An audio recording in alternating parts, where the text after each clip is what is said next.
There is a fifth dimension. A dimension of sound. Damn it, Frank! We tell him to be quiet. I spilled my hot cup of Uranus again. A dimension of sight. Hey, Arch. I'm gonna sock you in the puss. A dimension of mind. Nan Adams, is that you?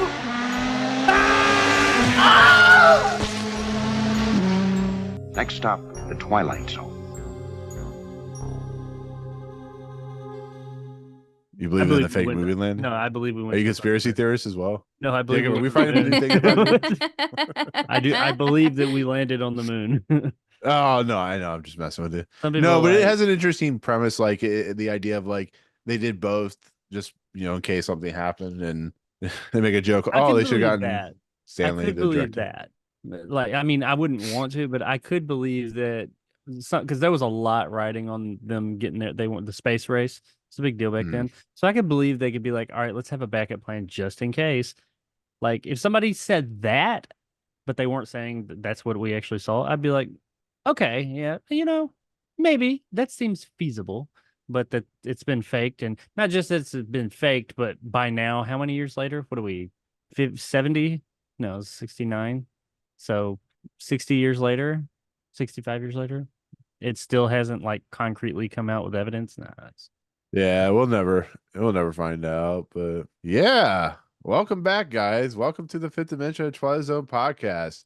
We're back to talk another episode of the great Rod Serling TV show, the one he created just for our pleasure, nobody else's. The only people that like the show are the Fifth Dimension Twilight Zone podcast. As you can see, we're down one person. That person, of course, is Triv. She, of course, went off and was killed by, a living James Corden doll who said, if you don't want to be with me, I'm going to throw you down a flight of stairs as was it a rat or mouse or whatever. So maybe we can revive her and bring her back next week for Old Man in the Cave. But good luck to you, Triv. No, you're sick. So get healthy. We need you back. But we have thinking you're going to put a beaver. Actually, a beaver in there. Yeah, she got dressed up as a beaver and was killed by another beaver as they were rolling down the hill or whatever. The movie's awesome. Have you seen that movie, Alex? No. Oh man, you probably should because you reference it so much. Oh, Hundreds of Beavers is incredible. It's one of those films that's so wacky and out there that you just it's befuddling to watch, but it's so great to watch. It's something like, if you're, I know you guys probably don't, smoke weed or drink a lot or whatever, but it's one of those movies where if you did do any of those things, it'd be like the greatest experience ever. It's that type of movie. But anyways, as you can see, I do have two co-hosts with me, two great co-hosts as usual. Of course, Jacob is to, I guess it's my right. And then, of course, I have Alex on the bottom of the screen for this recording. How you guys doing? What's life like? Alex, you're in a different location. Are you safe? Do we need to come find you? Oh yeah, I was gonna ask that. There's no keyboard is this a Beatles taken situation? in the background, so. Well, it's just funny because like we're in black and white, so it's yeah. I noticed it a while ago, but we started talking. Well, no, it's funny because every week Alex is in a new location, so we gotta wonder if we need to go find her and climb over gates like with different cuts of editing or something. I'd be more concerned about Jacob being in space every week, but that's just me. I mean, his head hasn't exploded, so he must be safe. No, yeah, I painted my room, so that's how life has been for me the past week. So you don't want to get like high on the fumes. So as soon as she said finished that, painting it a few days ago. oh, so you're in your no, that's more than paint.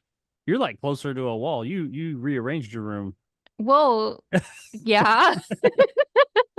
Oh, I thought you were saying that's why you're in a different location because you painted your room. Maybe it was like drying, so you moved out here. No, like this is my room, but I don't know. I'm planning on getting new shelving too. So did you move your different area, or is it like a forced perspective thing? And I moved my desk I moved my desk from being against the wall to being close to a different wall. Okay, yeah, okay. See, I knew. Yeah, it's like a Lord of the Rings Gandalf situation. Where I was like, she's it usually really looked like there was a lot and... of room behind you. Now it looks like you're closer. Maybe it was forced perspective. I don't know. No. I can't explain. I can't explain your boy's brain. So your microphone's still huge. Though, so. Your microphone's still huge. So there's that. There's literally nothing I can do about my mic. Okay, it was worse before that. And whatever, mister. I'm gonna have an arm. And this arm's in the way and I can't move around to my desk. Can't move I'm still around waiting the for him to desk. expand to I'm still It's waiting for on a Jacob to stand expand that's to a on the 16 by 9. floor. I literally, it's in between the desk and my chair. So You're waiting I'm for just me to waiting what? for I'm just waiting for Jacob to expand to a 16 by 9 ratio on his screen. Son of a bitch. that's true because I the can do it. cropping. I can. But here's Like the you notice how problem. like his mic Here's gets the cut off? problem. I've noticed it Smartasses. every time, and I think Here's it's what so happens when I funny. do that. Hang on. Jeez. Oh, I can see the green Aw. screen edge. That I think means it's you no gotta big zoom deal. in. You gotta. But then it'll be like, Oh, Isn't speaking that of, what I you was accused me watching. of anyway? Anyways, with that said, you know what's not generous and is not happy is this new episode of the Twilight Zone. This new episode of the fifth fifth season, episode 6, which is a classic. IMDb has it ranked at number 6 on their list in 24, I think, of Pace Magazine. That, of course, is the classic Living Doll, which Jacob, I'm going to say it is probably one of the most famous Treehouse of Horror episodes too, with Krusty I the already saw Clown that. as the doll. What's that? Tree Have you Horse. seen that I already episode? saw, no, I saw that it was Oh, parodied on the Treehouse of Horror 3. yes. Oh, wow. You did some research. No, I just Alex, I gotta ask scrolling you. down Wikipedia and there it was. Have you ever seen the episode, Alex? The Treehouse of Horror episode? I've barely seen any Simpsons, so Uh, I probably you should. you guys are but- canceled. No, okay.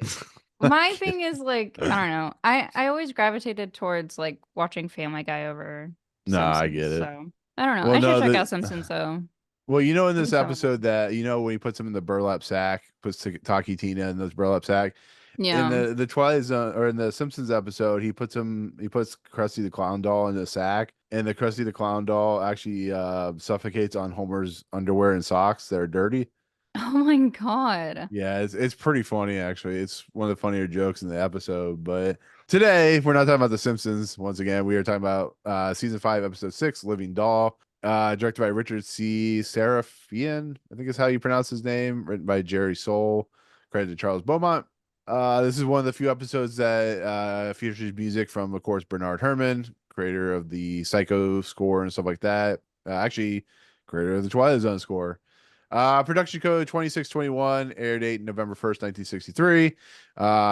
Stars Kojak himself, Terry Savalas, Mary LaRoche, Tracy Stratford. This, once again, is an episode that I think freaked me the hell out as I was watching it because it is a very disturbing, dark, uncomfortable episode. And then there's the doll that is also amazing and, is creepy on her own right. But I'm pretty sure to kind of start out, you guys probably remember this episode fairly well. At least the premise of what the story is.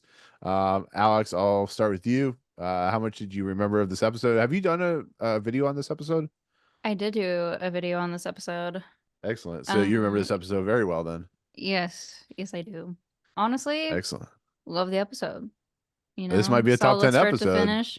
Never gonna mess with talking dolls, Well, to be So- fair, talking dolls and what are those the puppets and stuff like that scare the hell out of me anyways because they're freaky looking and should never be allowed to be made. It's just how I but feel. it depends on the puppet or the doll. Because some of them all some dolls. of them. No, that's not true. They stare at you. It's creepy. So you You don't mean like to tell me you don't Team even America? want Barbie dolls to exist?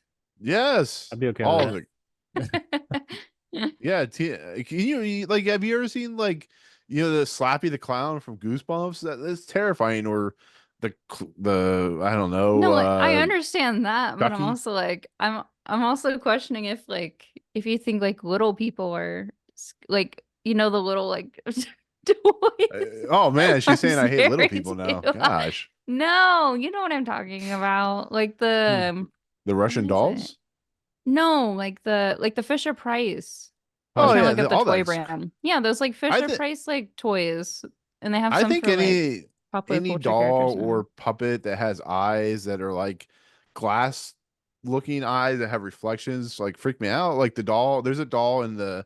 Have you ever seen the movie The Game? Is it The Game with Michael Douglas? Where he gets this doll, and it's just this clown that stares back at him, and it's just, I think the nature of like things being able to stare back at you and have this kind of weird, creepy, realistic feel to them is what freaks me out because I don't like Any things staring at sentient me. living thing I on know Earth the Yeah, Annabelle. freaks you out. yeah, Annabelle, exactly. I people. hate that Yeah. movie, but the doll scares me. Which was the mom's name in this, by the way?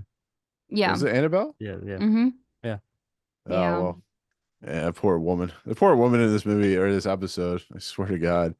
But yeah, no, I mean, Jacob, I'll go to you. Like, how much do you remember this episode, and did you enjoy the episode? We should ask him if he watched the episode Did you before did you actually watch coming the on episode? here because that might be partially why he's late today.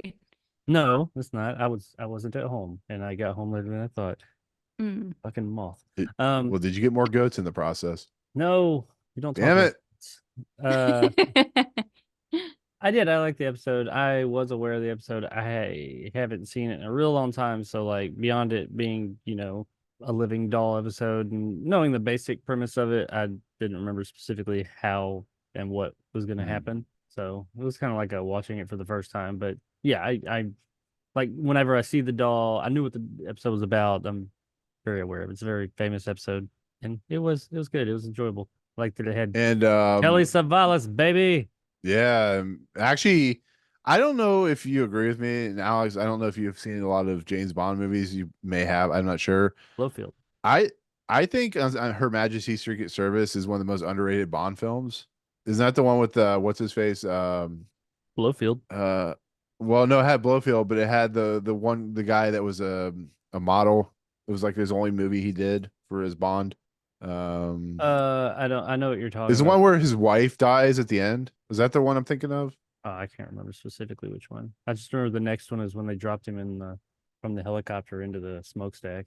The unsanctioned James Bond movie. Right. George Yeah, I think Lazenby? yes, George Lazenby. Yes, yes. Lazenby? Yeah, He it's was like the in James Bond most one like time. depressing ending because like I think Blowfield kills his wife while they're on the road and it just ends. It's fucking crazy. Is that is that one? I know what you're talking about. Yeah. Yeah. Is it Yeah, that one? it's that one. Yeah, It's like because it's that's why in the fantastic. next one he goes and drops him in the smokestack. That's right. He comes Yeah, from the yeah. helicopter and picks him up. And then his wife's never mentioned again ever. It's Yeah. I mean, at least the Dang. new James Brutal. Bond movies pseudo kind of sort of mentioned what's her name? The chick from the first what, one. Ava Green, Yeah, Ava Green. Vesper Lynn. Yeah. But I gotta ask you guys, I know Alex, I think was it you or maybe it was Triv said to me, you forgot that Terry Savalas was he's an abusive father in this movie, in this show episode, like legit. I did forget that. Yeah, I mean, Like- mentally abusive. Well, I Well, know it's still before we abusive. recorded, I mentioned how I was like, damn, it's like, I mean, I knew this man was an asshole, but I forgot the Mhm. extent of his as He is kind of assholeness. shitty. I mean, this kid's Yeah. like his stepchild and calling him dad and everything. Mhm. As I have a stepchild as Yeah. well as like biological children, and that doesn't happen a lot. So like she's like this little kid's calling him daddy and everything, and he's just like, "Fuck you, kid." Yeah. He's Yeah, straight he's up. like- She's like, And yeah. he's like, "No, I don't love her." I was like, "Damn." It's like, hmm you at least damn. And then he berates his wife because they don't have kids. Yeah. Like, what the hell is going on? Did they Like, ever I say actually why? I was kind of rooting for the doll No. at this point. They It just was said that they just- couldn't, right? Yeah, it just came across as very like presumptuous in how he said it. Like he was trying to say like Her fault. trying to see if well, it's more of like, oh, well, obviously it's like, well, for one, she's not my daughter, and two, We can't have any. I'm feeling a little bitter big. supposedly about, not being able to have like my own kids or whatever was like, I guess how it was brought up. Like, but it came across as him being almost like, I guess, bitter about the fact that like he couldn't be able to Yeah. raise his own children, but then had the stepchild, like as if like him having a stepchild was like this sort of, I don't know, like burden or I mean, something, well, or for the how it was early placed on him. 60s But then, yeah, for the early 60s, having a stepchild and all that, having a mother who I'm assuming she was in another relationship at some point and had this kid. I feel like that's kind of on TV at least. I mean, it happened, but hmm on TV, I well, and feel they're like that's sleeping in kind the of same bed too. That's no, they sleep even in they're separate crazier. in beds. separate beds. They were in separate. Oh, it looked like they were in the same bed. Yeah, Maybe I because was looking at it wrong. I definitely watched this episode and I was like, oh yeah, that's right on TV. Yeah, I They did had notice that couples. Right. when he They gets had up that couples even when night they were married. Yeah. because he's like, and she like pops up like behind him. She says, "What's Yeah. wrong?" I was like, that's what I noticed. I was like, It's hey, always there like are two the it's beds. always like the twin beds too. Like Mm. Yeah. like the twin. It's not even like a queen. It's just like, okay. My They're grandparents, roommates. no shit, my grandparents, because my parents are old, so you can imagine my grandparents are very old. Oh, these Mm-hmm. pair of grandparents aren't. Well, none of my grandparents are still alive, but uh, they had separate beds on one of my Yeah. sides. They had separate rooms. I was like, damn, you guys Mm-hmm. really don't like each other. Well, I know of some couples who've like been open about like especially ones who are married who are like, oh, it's like, we love each other and like the relationship is good, except it's like, I don't know, they maybe have like different work shifts, like one is during the day or during the night or something, Mm. or like one of them snores and that can be a little taxing. So then it's like, it's an amicable, like, okay, we'll just sleep Get a in breathing separate machine. beds and rooms or whatever, but still we're very much like one, I guess was like, I guess how it came Worked for across to them. me, but yeah, it works for some people, but Had it's their own definitely room. interesting. Maybe Well, one's not. I don't know. the funny thing about this episode is most of my notes are the berating that the husband Eric does to his wife, the things that Taki Tina say, and that's Mm-hmm. about it. It's a lot. That's also It's a, me. it's I was like, right. there's so many quotes. Yeah, right, The right. script was scripting, Script was scripting indeed. Absolutely. Once Dad was a again, dick. That's my notes. The dad was a dick. well, I Yeah. mean, All when around. you How have are no they hair and together? you're being berated by a I know, talking I don't doll. know. I mean, I get, but how did they end up together? Like, I'm surprised they got married with how like he spoke to her in the episode, It's like there wasn't even any kind of like love or affection towards either of them. yeah, I And I want to was know like, the history where behind this was marriage. like, yeah, like I mean, at the very least with other relationships, it's established that like there's care or whatever, even with shit Do you happening when think it's a Twilight Zone. But And do you even if think it they went faded, on because how old's the kid? Like 6 or 7? 7 maybe? probably yeah, something she like that? had, yeah, like early elementary school age.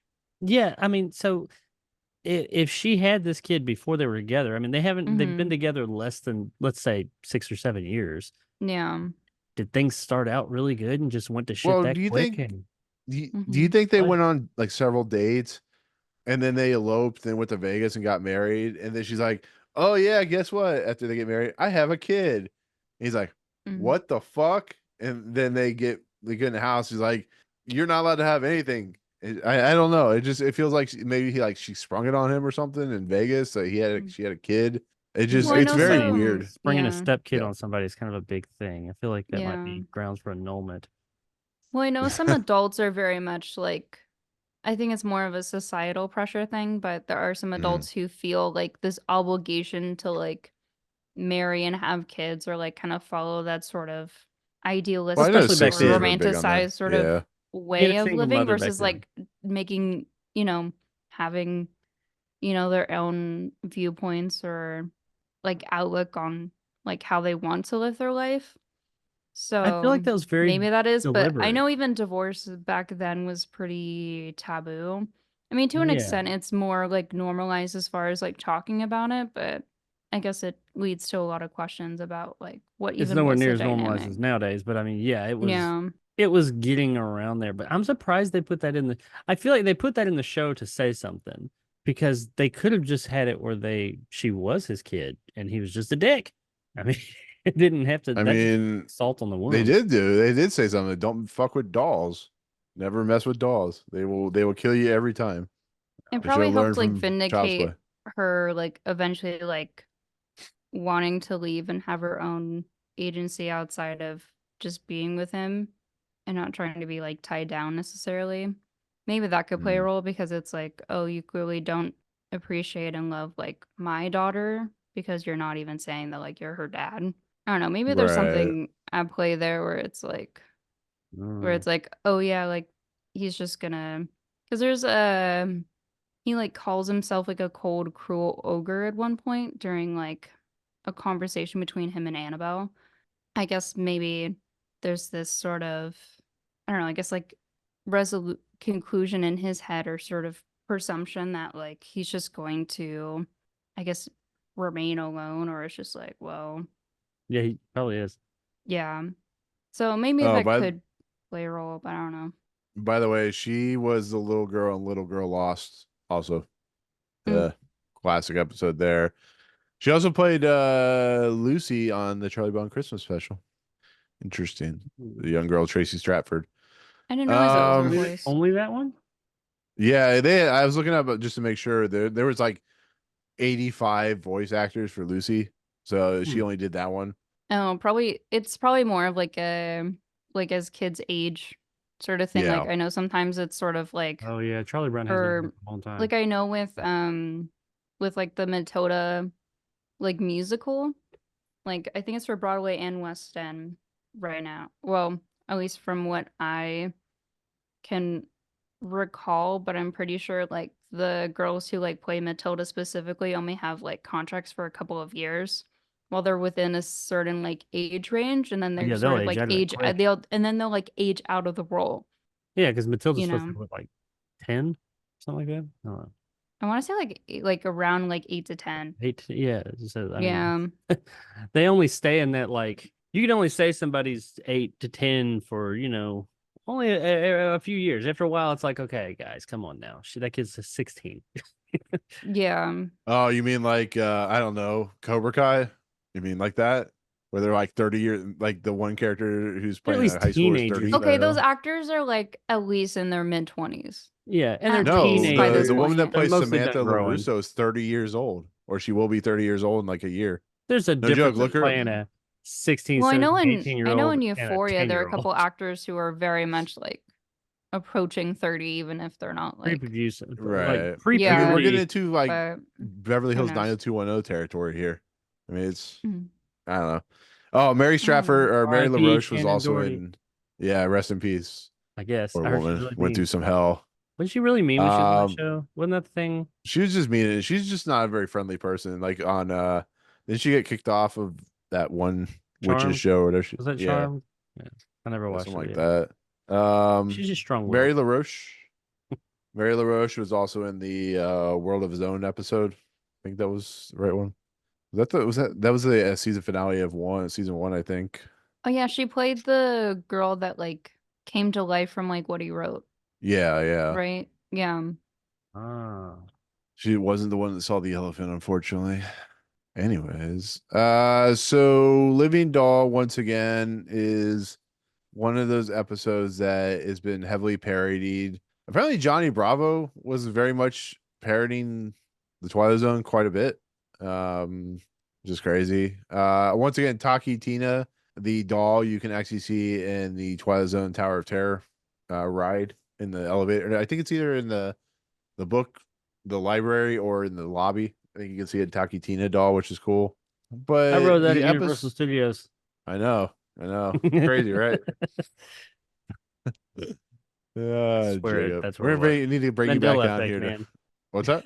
There's the Mandela effect. That motherfucker was at Universal Studios when I wrote it. I swear. Well, it's like At the the front. castle from Kroll. It just evaporates and Moves like Hal's appears moving wherever. castle. Right.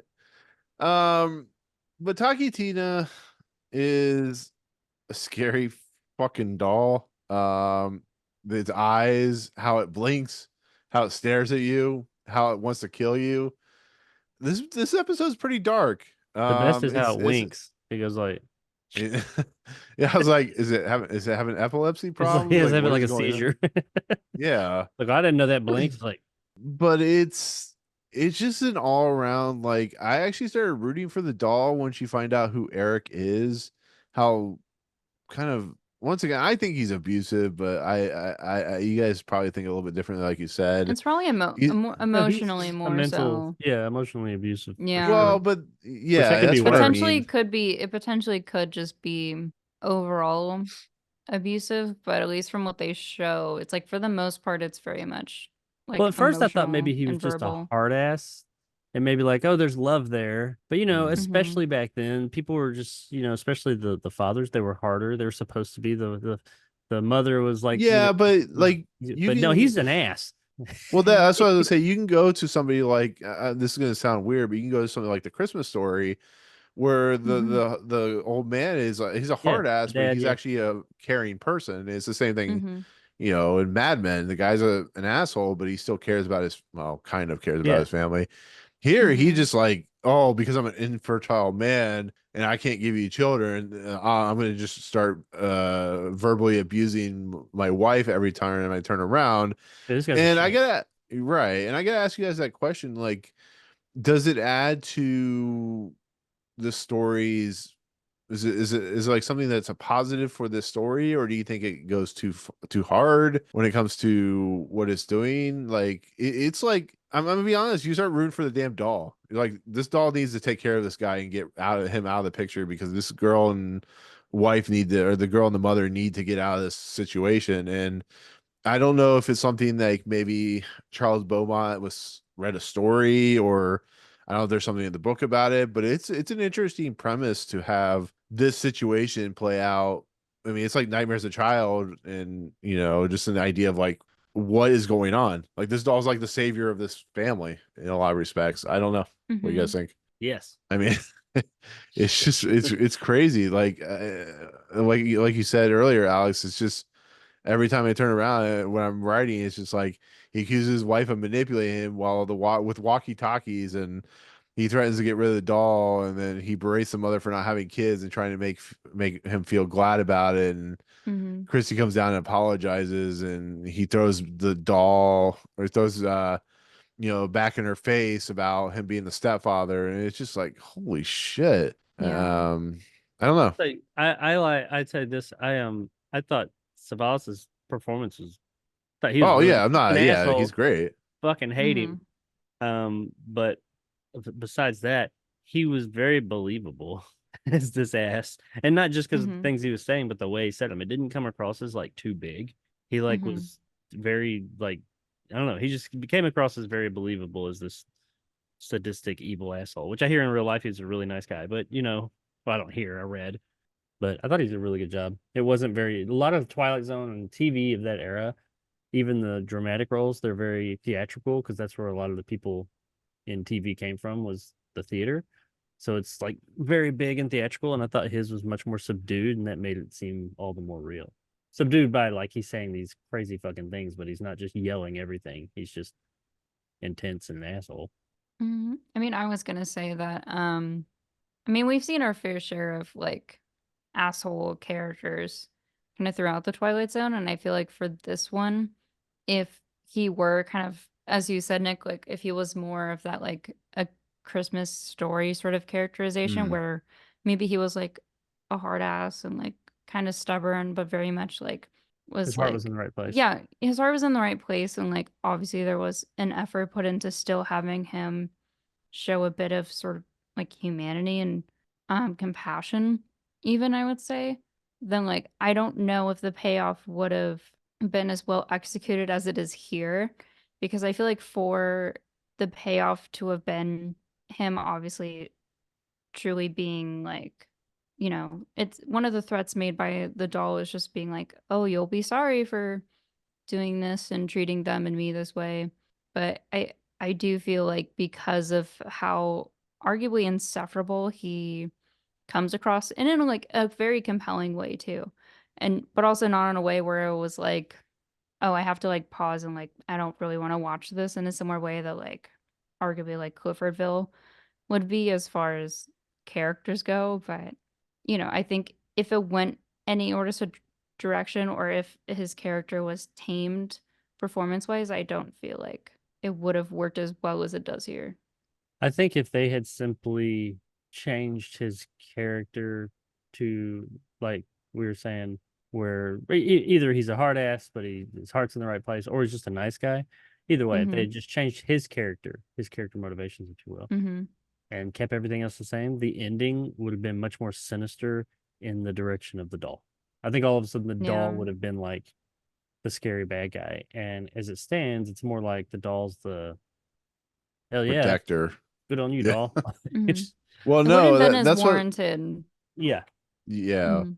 Well, that's what I was gonna say. Like, because of Terry Savalas's character, as you allude to, Jacob, and as well as Alex, like the tone completely changes depending on what you do with Terry Savalas's character.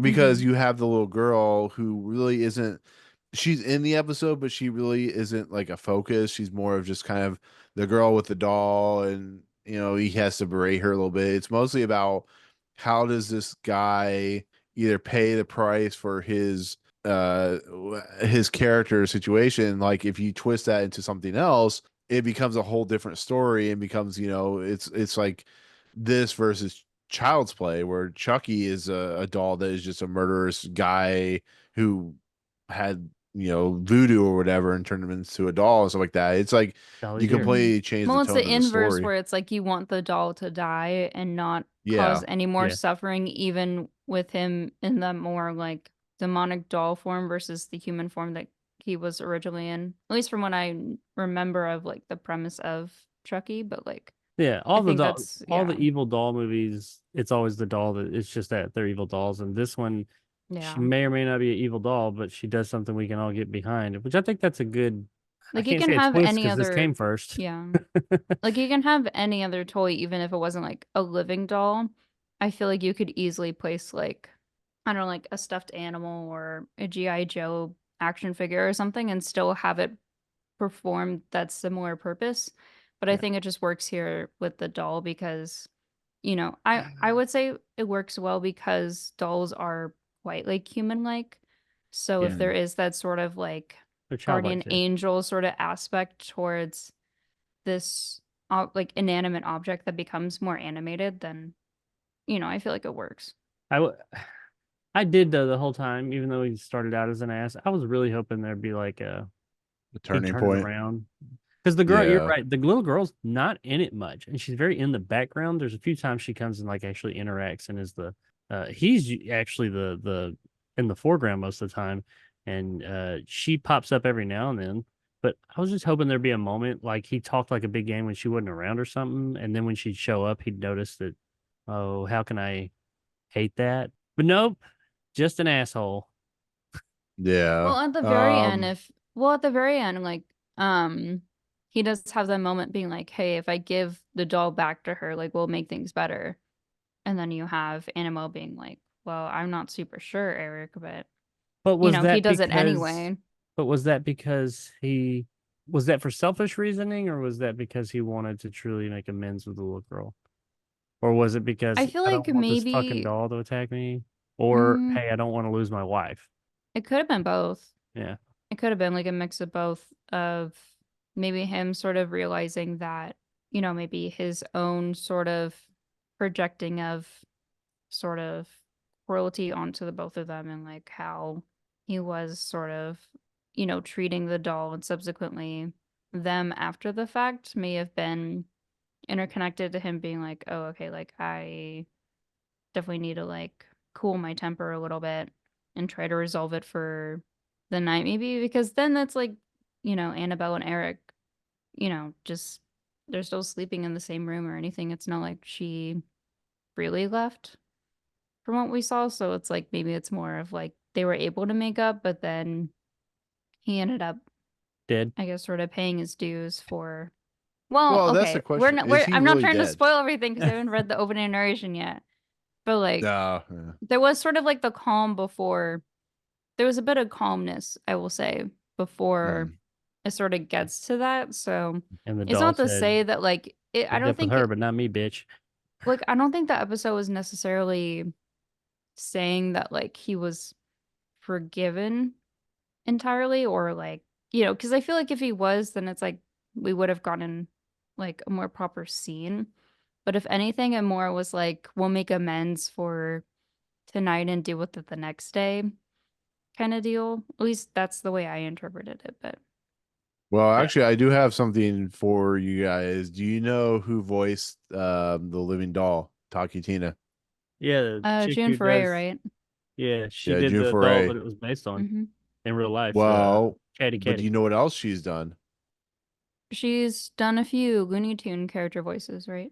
She not only did Granny, but she did Grandmother She Fa did. from Mulan, Mhm. and she did Rocky and Natasha from Rocky and Bullwinkle. She's a Rocky very famous. and Natasha. She's very famous. So Yeah, she she did was both. Yeah, Squirrel she's from like Moose and Squirrel. yeah, Mhm. yeah. She's super famous for her voice work.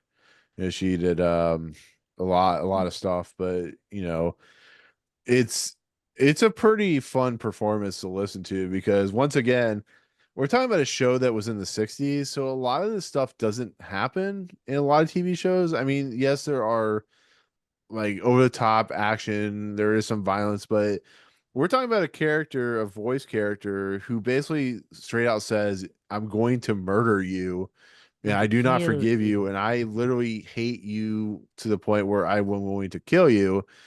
And that is some pretty what was the word I was thinking of?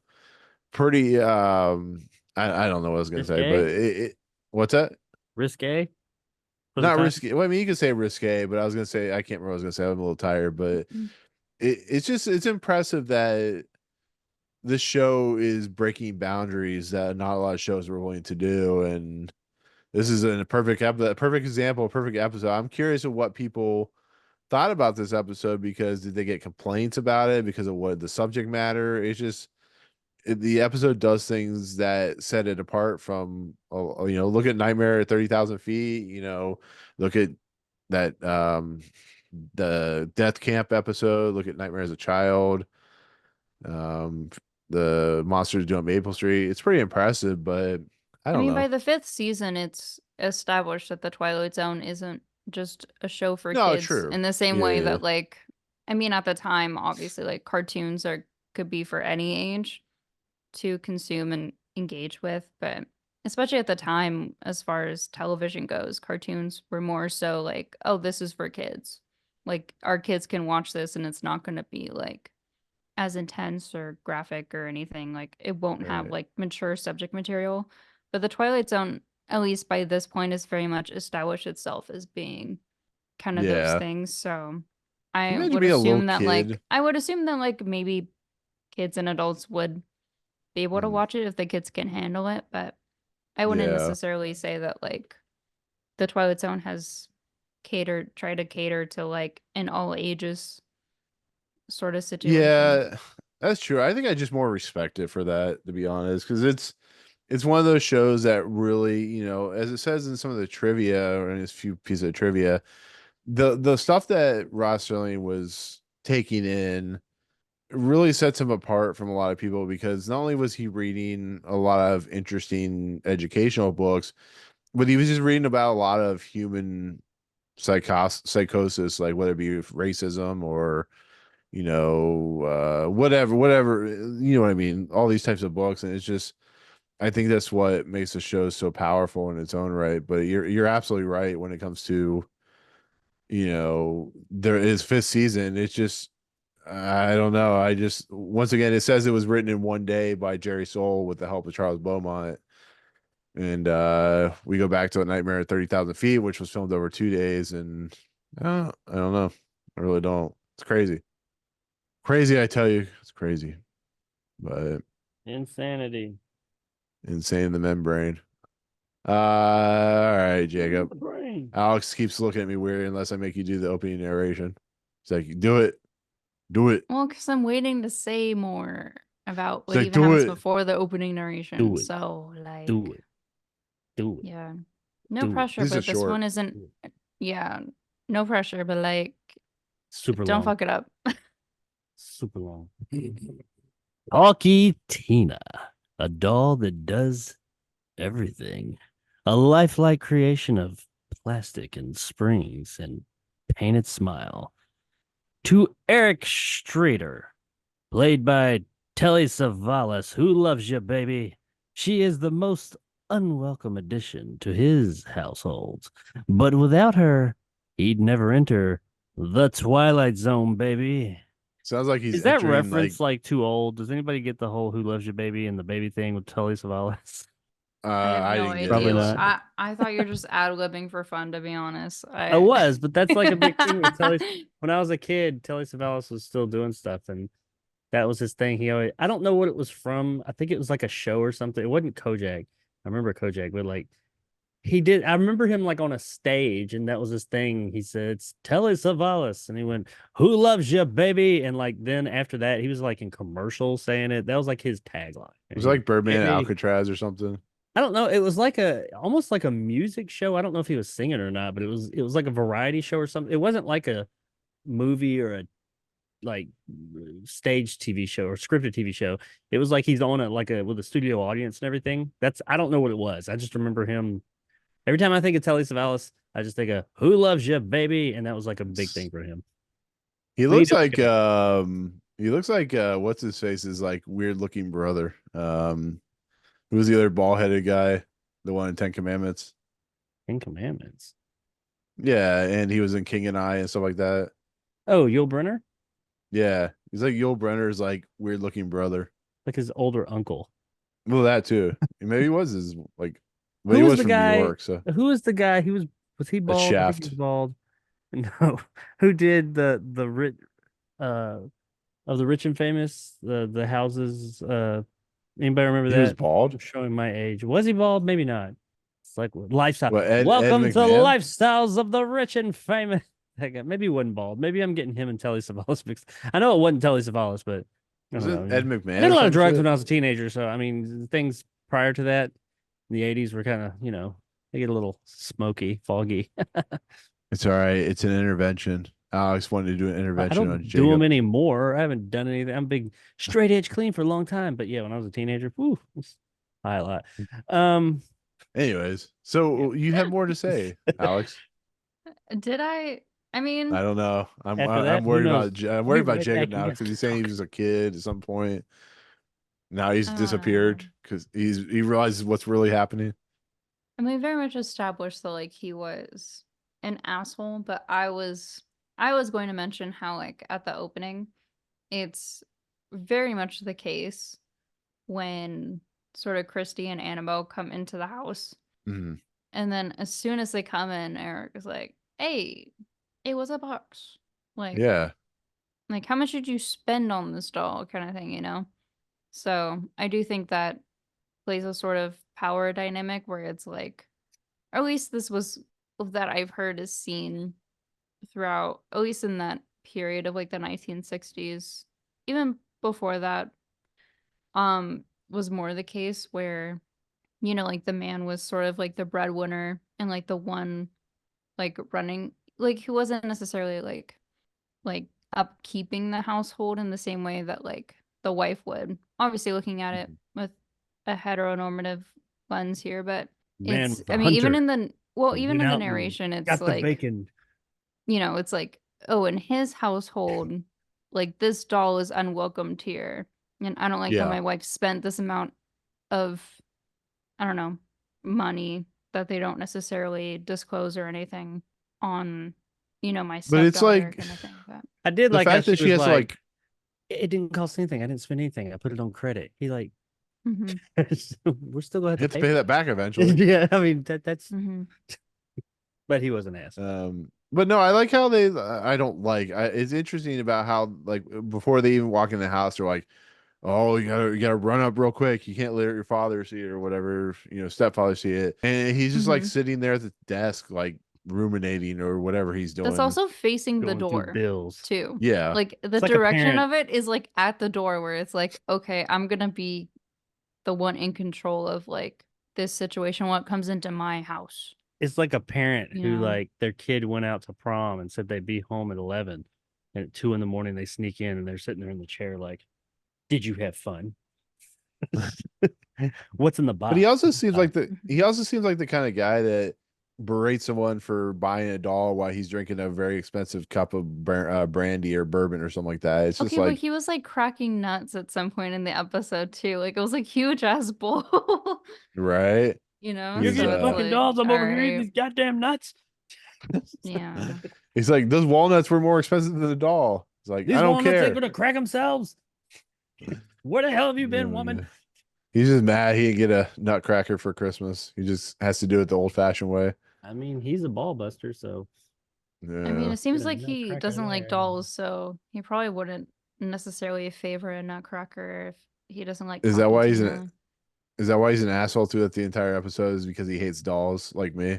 This is what's gonna happen to me if I ever a I kid and they mean, want to bring a doll potentially, in. but I'm like, Yes. if that really was the case, you know, you can just like, I don't know, communicate, use Right. your words, He express used your words. feelings. He used words and feelings like, I don't love the kid. What the fuck? Well, Yeah. clearly he can say that, but as far as like, you know, digging in deep, you know, being introspective towards, you know, himself in his own ways, No, you don't do you that. know. Yeah, no. That's no fun. You want me to look Well, at what's wrong with me? What the fuck Can is we wrong? can we We're talk talking about you, how you're not me. awesome? Can we talk about how awesome the doll is? First, the doll is just a doll. It says "I love you very much." Then it says "I don't like you very much." Then the doll learns how to use a telephone. Then the doll learns how to escape from trash cans. Like this doll is like it's like the greatest sideshow character ever. You know, I was surprised it didn't learn how to get out of the trash can with the concrete on it, like magically dissipate or I whatever. was hoping we were gonna get like a Child's Play, original Child's Play style little person in a Chucky costume running scene where we could just at least see her legs like running. Yeah, that Well, would do you think it could have been like, you know, the real person's in the wall? The doll's just like, you know, Okay. being moved by the person in the wall, like the boy. like Brahms. I mean, Yeah, maybe like there Brahms. could have been Oh, it there could have wasn't. been a little more like sound design implemented as far as like I don't know, like when she goes into the or when the doll goes into the bedroom after being sort of like enclosed in the pretty much just dumped in the trash can and pretty much, There's the thing. you know, Have we in there. considered? Like there could have potentially been more of like, oh, is that a ghost or like what is that kind of thing to it? But Have we don't know. considered that there's nothing supernatural whatsoever going on? This is this guy's conscience, and like none of this actually. But You can never hear this doll saying this crazy Well, shit. He's just she does say something at the Or end a- of the episode though. yeah, Yes, I would have he's so believed messed you up. if the ending didn't end like it did. And did you see the crappy tools that he had? Like he couldn't crush her skull, he couldn't bullet torture, Oh, he yeah. couldn't Well, I was fucking like, he had the most saw her to death. convenient tools in his garage. And for what? What is he Yeah. doing? What does he Well, do yeah. with that? He's a mass murderer. Look, This is the okay. original Dexter. As someone who has a lot of tools in my shed, I can say that sometimes you acquire these tools because you have one job you need to do, one thing that you're needing this specific tool for. You get it. You'll never and use it you- again. I mean, I don't want to say Is never. this what it feels like to cook or bake? I don't want to Yes. say never, but you don't use it nearly as much as you look back at it and you say, was it worth that much? At the time, yeah. So I don't know. Mhm. I Maybe could he tell needed you a growing blow up- torch or something at some point.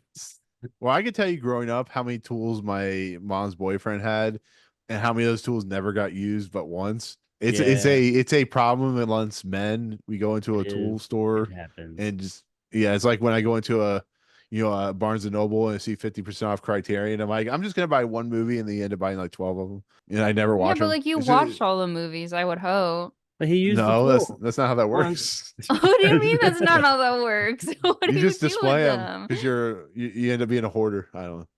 Oh my god. I wouldn't. You I both would I didn't really hoarding buy movies 12. I is just was so joking, but I don't hoard Yeah. movies. I just sold almost 1,700 movies. yeah, I don't was hoard wondering shit. how you kept putting them on Okay, your then Plex. turn I'm off like, the green screen and prove you don't have a shit ton of movies behind you. There's not movies back there. There's not one. There's one single movie back there, the Super Mario Brothers movie. No other I movie. think it Why was do like you Caligula or have something. that one? First of all, you had to find somebody to buy that shit. Secondly, Oh, by the I way, mean, love that I've movie. never watched it, so I love that movie. I almost did one of those Sezzles or Afterpays on the new Godzilla -1 collector set coming out. There was I didn't really need to pay $70, so I didn't buy it. It was kind of Ooh. sad. Well, But you said have it you was seen the collector set? It's 700? awesome. That It was a good 70. movie. I Oh, watched that. 70. I was gonna say, I'm like, I watched that when it came Well, out. no, Really good. I hate to say it, but when I walked in that Barnes and Noble and I looked at the prices of Criterion, and I looked at it, I'm like, these are half off, and I'm still paying $30 for a movie. I'm like, I don't need this crap. I don't know. People are addicted to buying the Criterion collection when it's on sale, and I'm like, This movie's $80 just on its own, but still paying 40. I'm like, I'd rather just buy food at that point, I have a friend or get Jacob to buy me who collects cheap movies games. like that too, so he would But understand. like, do you find it crazy like walking? You like how expensive movies have gotten on DVD, like physical. I don't remember the last time I intentionally like was looking for a DVD Mhm. personally. Special editions are. I will give But you like that. I can understand them being pricey. But they're like Well, no, I mean it's really good like quality. you It's could just I was like, holy Mhm. shit. you could buy just like a regular movie like at Walmart or whatever, and it's not. I mean, I'm kind of like I feel like at this point in like Blu-ray, because like if I buy a movie, I'm buying the 4K one. I feel like at this point in like Blu-ray or DVD's lifespan, they had gotten a lot cheaper. The 4K Blu-rays don't seem like they're getting much cheaper, but still, I mean, you can get them for a reasonable amount of money. But then if they Mhm. have like some special edition of it come out, like the Criterion or just whatever Mhm. director's cut or something, they do Yeah. ask a stupid amount of for because there's been a few of them I've looked at. I don't buy a lot of physical media movies anymore, Mhm. but there's been some I've wanted to get, and I'm like, damn, why is that $50 or $60? It is kind of silly too, is because with streaming, a fair share of movies do have extras included on it already. So it's like if you Dude, just wanted to watch the extras, but then you don't want to pay that extra price, you can just arguably yeah, have streaming and watch the extras and then my just have the physical copy on whenever.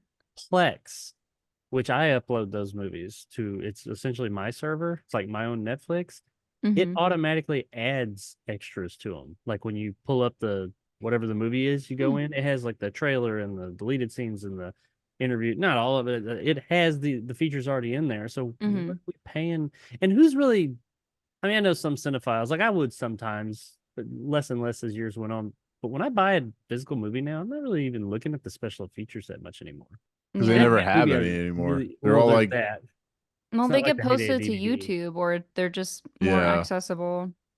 I mean, we could talk about how Terry Savalas died at the Same here. Sheraton in Century City, and he lived there for 20 years, and they named a bar after him because he was at the bar so much. He died of the same That's thing his pretty dad did. iconic, actually. His dad But the had Imagine bar? you're that much of a regular where it's like, hey, Oh yeah. we're trying to think of a name. We're trying to think of a new name for this bar. Like, would you Right, mind? right. Would you still visit here and not Um think it's meta? he right. And died they of even the have, same thing his dad did. I know that because he was always afraid.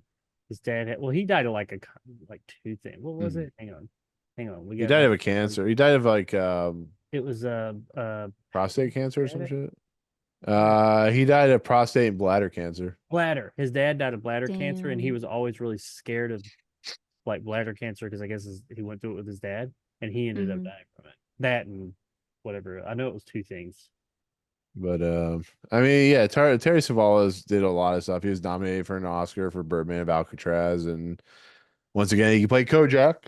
He was known for Kojak and stuff like that, and of course, he was in the Muppet movie and Cannonball Run 2, and Was he in the Go. first Muppet movie or was he in the Great Yeah, Muppet first one. Caper? Oh, was the first one. He played El Sleazo Tough. Yeah, he was the yeah. In the first one? That's what it says. He was also in the GoBots movie, Battle of the Rock Lords. Fucking GoBots. I like just Shit. watched the Muppet movie a couple months ago. I'm trying to. You What? probably noticed it when you saw him Oh, again. oh.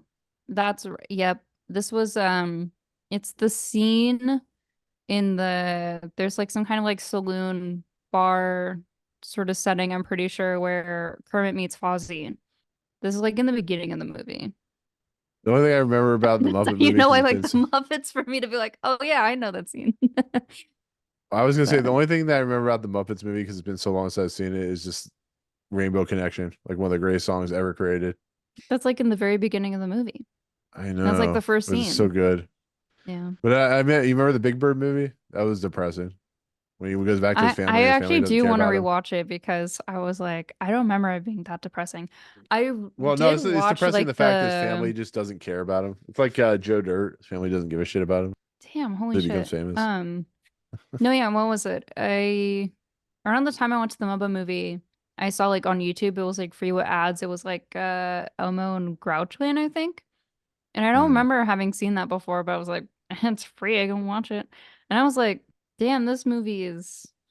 I'm like, Elmo literally went down like Oscar's trash can in the movie just trespassed in Oscar the Grouch's home, mind you, goes into Grouchland and then is like, I'm doing all this for my blanket. And it's like, Jesus Christ, Elmo. Like, you did all of this for your blanket, my guy. Elmo wanted Just blanket. because like the villain of the movie is like, oh yeah, like I'm not gonna share. Everything I obtain is mine. Or whatever. And it's just like, oh my god, some Sesame. It's actually it's quite entertaining. But I was like, what the fuck? That's crazy. Like this plot Oh my is God. nuts. I grew up in And the heyday of Sesame Street in the 80s and 90s, most of mhm. the 80s. I never watched it. You I gotta did. listen, if it's still free with ads on YouTube, watch it.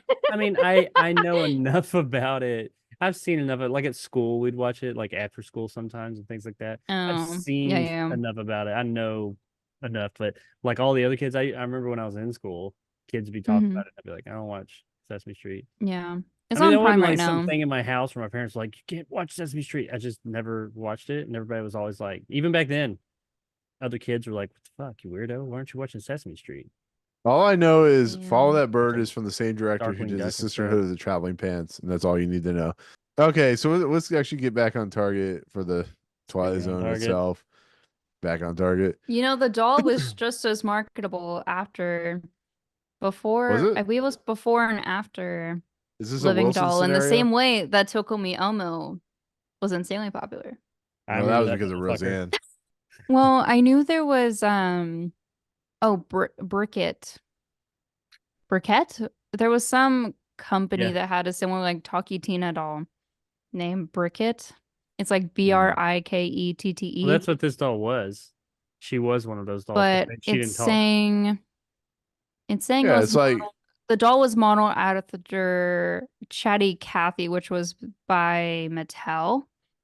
I I modeled think it for her, and that but the doll was was actually, it says produced by Vogue Doll Company between 59 and 61 and marketed under the name Burkett. yeah, the Reality, doll Burkett used was a in the episode. non-talker. Yeah, the doll used in the episode, yeah, was the company like should have been burned to the ground for creating the doll to look like that. Burned to the ground. Damn it. She well, but was I was gonna modeled say too, after Catty Catty, though. at least going through like I kind of like browse through the book, but it kind of has similar information to here because otherwise it's like a fair share of it's just like Sakri's own thoughts on the episode and how he enjoyed it. But it did like at least from rewatching the episode, it did remind me of how in Toy Story 4 they have like the Gabby Gappy doll. Well, Hmm. that no, That that's in here it's too. They mentioned that. yeah, but She I was the remember seeing that in inspiration. the Wikipedia page and being like, oh yeah, like I definitely But that remember doll ends that. up being And like a nice doll. It doesn't try to kill anyone until like well, it kind of has, they try to give it more of like a New tragic opportunity. backstory in the same way like hmm. Jessie has like has her backstory explained like with when she loved me. Like What through if that this sort of doll song sequence kind of thing where it's what like if it's this more so doll's like neglect. what if this doll goes from like abusive family to abusive family? It's just it's seen shit that it's been in like wars and stuff like You that. mean Because like of very Odd PTSD. Parents kind of Yeah. like I don't It's been know. in hell. It's like the Nan Adams of dolls, it's just been through hell and back. It's just I don't know. It could be similar to But like After I've seen Hours, things, arguably, man. where it's like, oh, yeah. it's like, Oh, you find you're out there's kind like of a sent off. Seen things you I find out can't. there's like You're a sent off to history of different dolls homes, just and then it's like, oh, mm. we're gonna send you back to the toy store, and it's like, but I had a I, home owner. It's like, well, no, actually, you are part of this mission of this I'm secret really living doll That's surprised. horrifying. organization. I'm really surprised that Child's Play wasn't more inspired by this episode. It does say that it was partially inspired. I feel like what else would Well, I they mean, do in with the this alternate before this? cut, Jacob, the doll was, of course, satanic, and Bradley Whitford was, or not Bradley Whitford, yeah, Bradley Whitford, or Bradley. Mhm. What was his name? Who plays Chucky? Brad Dorff? Bradley Dorff. Isn't it Brad Dorff? Isn't he Chucky's voice? Yeah, I Bradley Whitford's like the guy in West Wing and stuff like that. Brad Dorff is in Uh, Two yeah, Towers. Bradley Dorff, and like the doll was originally made in a factory, and this is just the female version of it. This is Well, I mean, what Allie I mean, Dearest.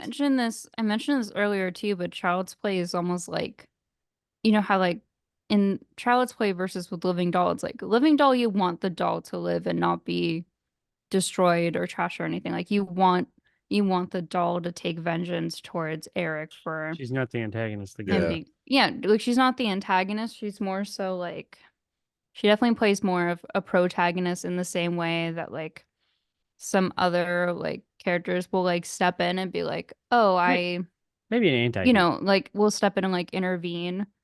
Kind of like the Nan Adams episode. I'm like blanking on the name, but kind of like that, where it's like it's more so like Well, a vehicle for like something to happen. But in Alex, Child's Play, it's like you want the doll to die a little Right. bit, but you're kind of rooting for Chucky too because of like In the how later he's movies. written in the performance, But like You root you for kinda also Chucky in want it the to die. later movies, but in the earlier movies, the original Child's Play movies, Mm. you don't. He is like the bad guy. But then when they got Oh, goofy okay, later yeah. on, you're kind of like, yeah, Chucky, yeah, kill them all. when he kills Redman, it's Yeah. great. Or Yeah, Method when it Man. I becomes know like the through- seeds yeah. and brides and all Mhm. that. Yeah, Chucky, kill them all. Like I've seen scenes from like the TV series they've been putting out I heard for that's Chucky, and really it seems good. like it does seem like it's more of like rooting for Chucky versus like Yeah, he kills wanting Devin the doll Sawa to in the be show. destroyed necessarily. So He I becomes guess that's kind of an president. interesting. Great. Didn't he So kill I guess Devin maybe Sawa he every is, yeah. season or something? Yeah, I think so. Maybe it does align more with Hey, oh, Living by the way, Doll I as meant far to as like currently, but right. By the way, Alex, I meant to say earlier, you gotta be specific on which version of Nan Adams you're talking about because she's in quite a few episodes of the Twilight Zone. Yeah, man. what do you mean? What do you mean? I mean, she's in a lot of episodes. She kills a lot of people in this series, so you gotta be Tokyo Jesus Drift. specific. Christ. What was this? It's the season 1. She was in Purple Heart, Testament, Purple Heart, or whatever. She was in like Nightmare as a Child. I think she was the elephant in World of His Own or whatever. No, you know? the There's a one lot of where the off-screen guy stuff, got ran. too. Oh, wait. She you ran. mean, She What made You Jacob's Need- shoes fall off. What do you need, or what Yeah. you What need? you Oh, she need was in- where no, it's Dan Adams it's was like in The Hitchhiker. I was gonna say That's my opening. I was gonna say the occupation was like a peddler or something, but I think I'm referring to a different Wait, he episode. was Nan, the you're old talking about man. Nan He, like, Adams or what? He Jacob's peddled thing like is? little Like I'm talking things. about like maybe I'm talking Yeah. about what you need, but it's like it's the That's the one where main the guy guy gets who knocked out has of the his shoes. briefcase, and he pretty much I don't know if it Well, was there's one for the no, Angels too. Well, one for the Angels with the briefcase. That was Hmm. different. But I was thinking about Yeah, you're talking about what you need. No, like in the first scene of What You Need, it's like that guy who like comes in and he has exactly what people Yeah. like would need in the moment. It's like, oh yeah, I'm here to help you Mm. kind of thing. But then it gets taken advantage of. Yeah. The guy takes him What and he is it? figures out he can do that, and then in the end, he like they walk out into the road, and the car comes by and hits him and knocks him out of his shoes. Well, Yeah, yeah, that's- because that's where he was given new shoes as part of like, I think it's because that guy was His like, shoes I had to protect slipped. myself. He slipped. That's what it was. He needed new shoes, but the shoes he had on, either the shoes he had on, he slipped in the road. I think the shoes or he the put ones he on got. like had him like stuck onto the road or something, right? or There was something, something something about like him that. like Something about having the to be stuck in shoes. the I don't remember if it was the new shoes he got or the ones he already had, and he should have taken the shoes. May Yeah. have been the shoes that you got or what I needed. Yeah. 'Cause you Or- got hit by a car. Yeah. But I guess I was like But, reminded of I think I was only really reminded of that episode because the way that the living doll was very much insistent on being like, oh, I'm gonna kill you. Like you're gonna be sorry for continuing these actions, knowing that like he was going to implement those, What did wish- Eric I think? What did Eric think was going to happen when he took the doll out of this burlap sack after he put it in there to suffocate to death? Like, did he really think that doll was going to forgive him? Was not going to try I and mean, kill knowing him? his dynamics with women are kind of Mm. all over the place. I'm sure he probably thought, "Oh yeah, everything's made up." You Yeah. think, I think it would have I been can even live. more. I guess because it's interesting. not like his life has been because otherwise the doll has been really only giving threats and sort of Mhm. like winking at him that something's gonna happen, and it's not until like the very end where you see like something happen. with Bitch the thought I was doll, so- playing. But it Tripped had down to down be the like stairs. it had to be planned from the doll that the doll was actually like that like Takutina was like actually going to implement something that would Unless it was at all the in his very head. least like severely injure him. Mm. Unless it some was all way, in his but- head. No, but I thought it would have been more interesting if they had spent, because in the end, you guys are right. They kind of, sort of, maybe possibly open up the possibility that he's going to change. Maybe he hadn't changed yet. Maybe he's on the cusp, the precipice of change. Maybe. We're not sure. And then, he gets taken out. That would have been interesting if maybe he did change and like start to see the error in his ways.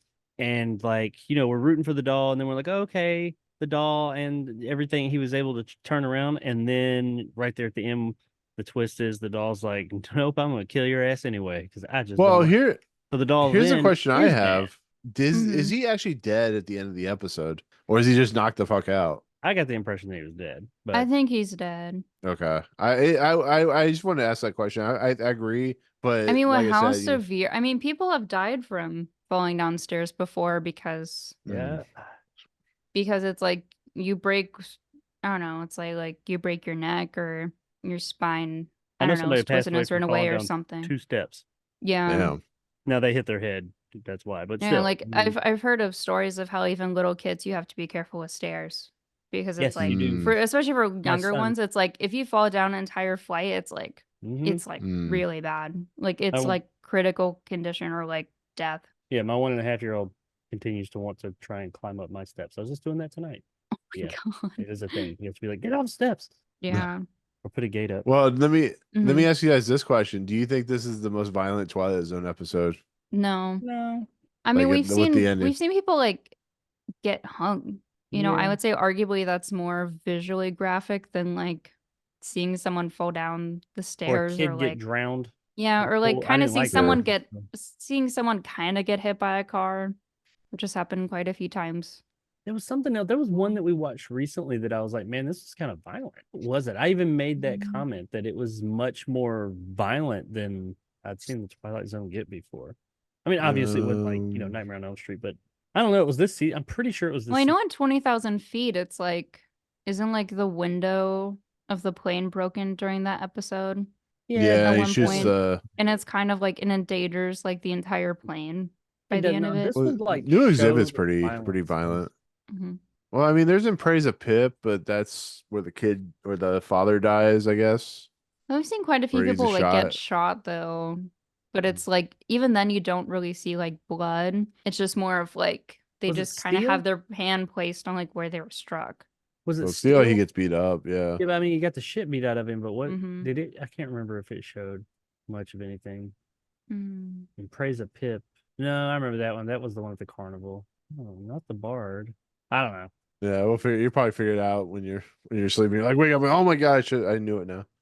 Yeah. I mean, Um, there's certain like scenarios where it's like, I mean, at least with the wartime episodes where things are mentioned as far as like the violence that occurs, but you don't necessarily like see it, yeah, Or even in Obsolete Man, it's like, it's kind of implied that Burgess Meredith's character dies through the room exploding in the way that it does, but you don't, Hmm. it's more of like an off camera, like you see the smoke and everything from it, but it's not like you're like in it or yeah. like I guess It's a Good Life too as a similar like off camera thing.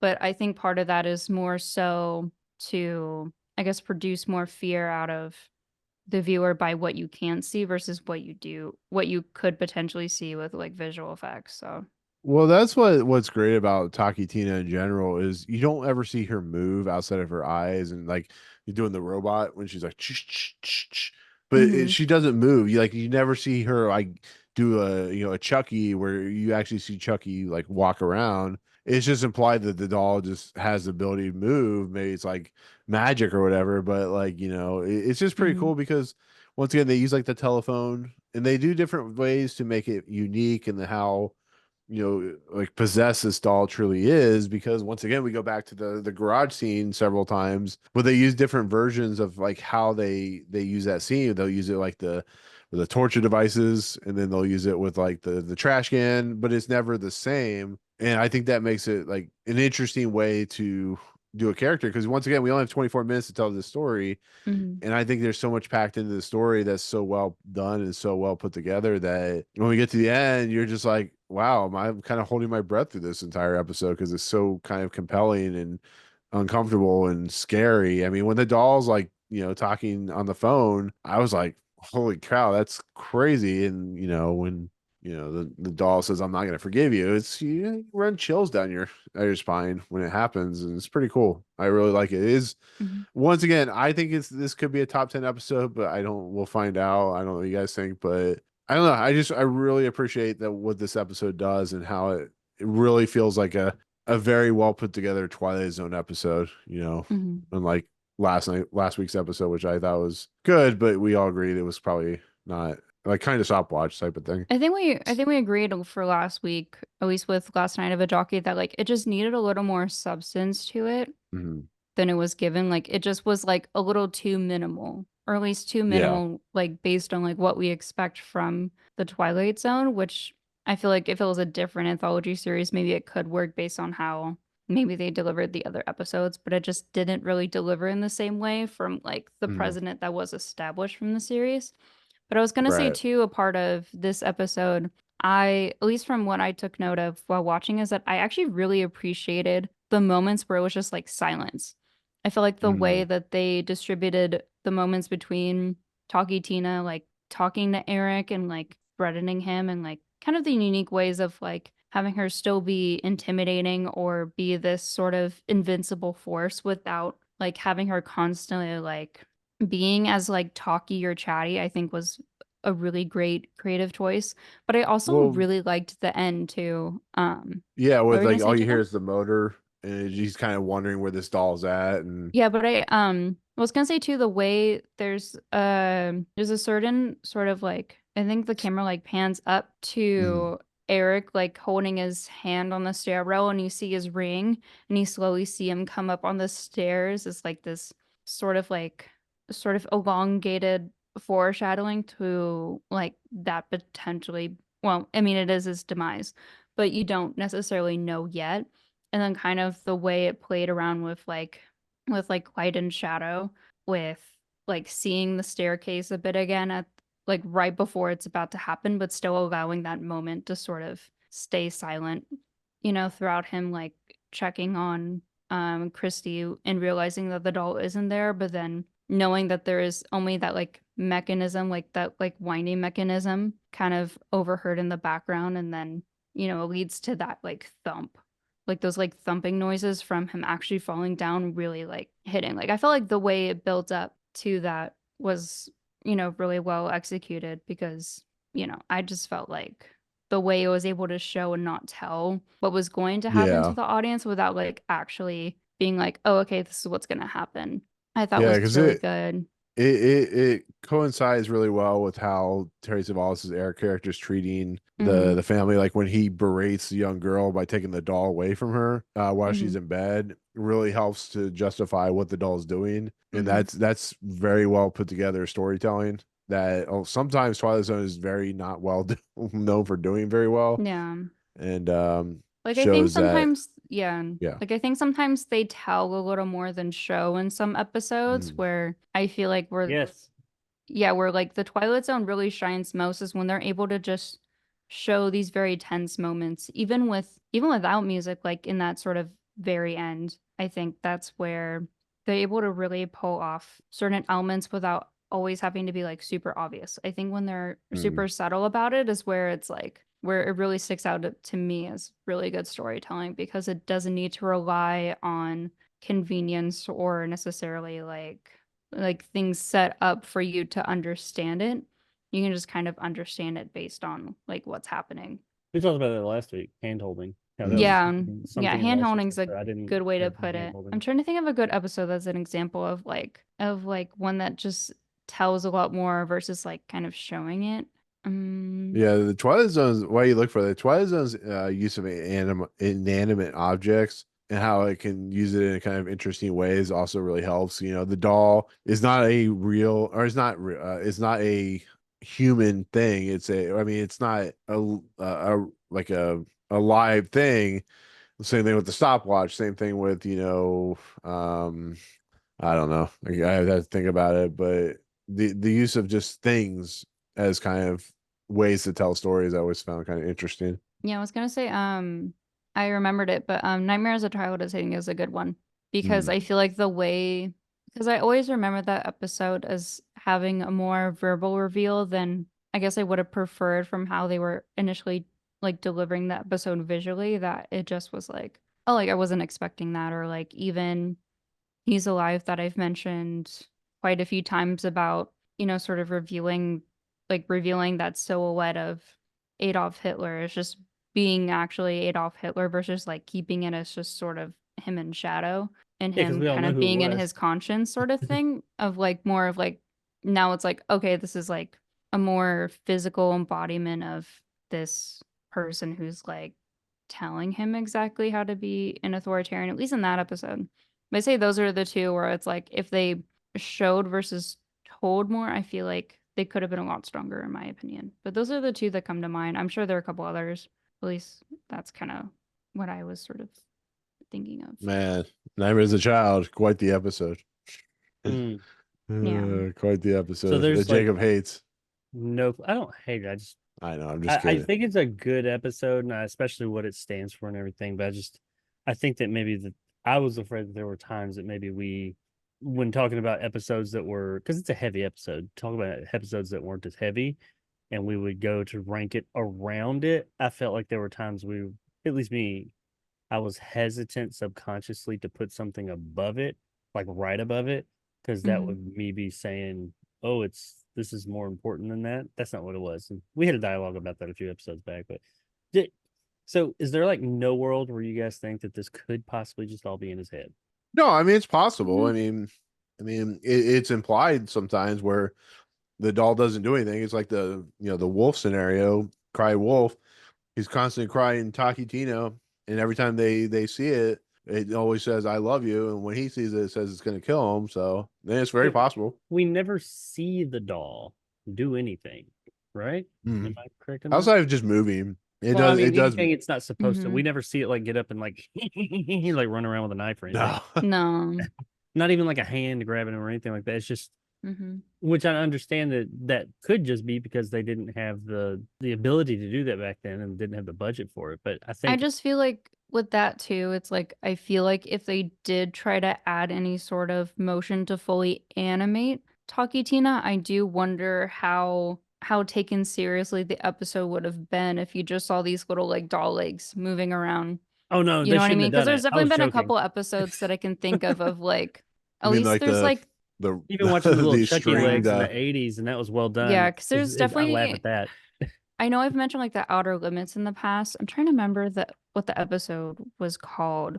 But you mean there's like one episode. I absolutely think they should have never the done it. razor on a string. It would look, yes, it would have looked terrible and we would be laughing about it. But I'm Yeah, glad they but didn't, whatever the reason, because it does kind of leave that open to, what was the episode? while I do think that the episode is saying, yes, this dog is for whatever reason live. I think it's worth the, discussion or whatever to say, maybe it wasn't, maybe it's all in his head. And why would he be thinking these things? Does he have some type of PTSD? Is it because he knows he's a dickhead? He's a dick bag. So this is like his subconscious, like trying to tell him that. Well, I was gonna say, I found the episode, but like when I watched the Outer Limits for the first time, there's a specific episode called The Architects of Fear, in which it's basically just like there's this man who gets transformed into an alien being. And like admittedly when you see the costume, it's kind of the way it looks is kind of an equivalent of like if you see like Mighty Morphin Power Rangers, where it's more of like a very much like a physical costume. But I do remember watching that episode like vividly and then seeing like there's like a certain shot I want to say of the like yes.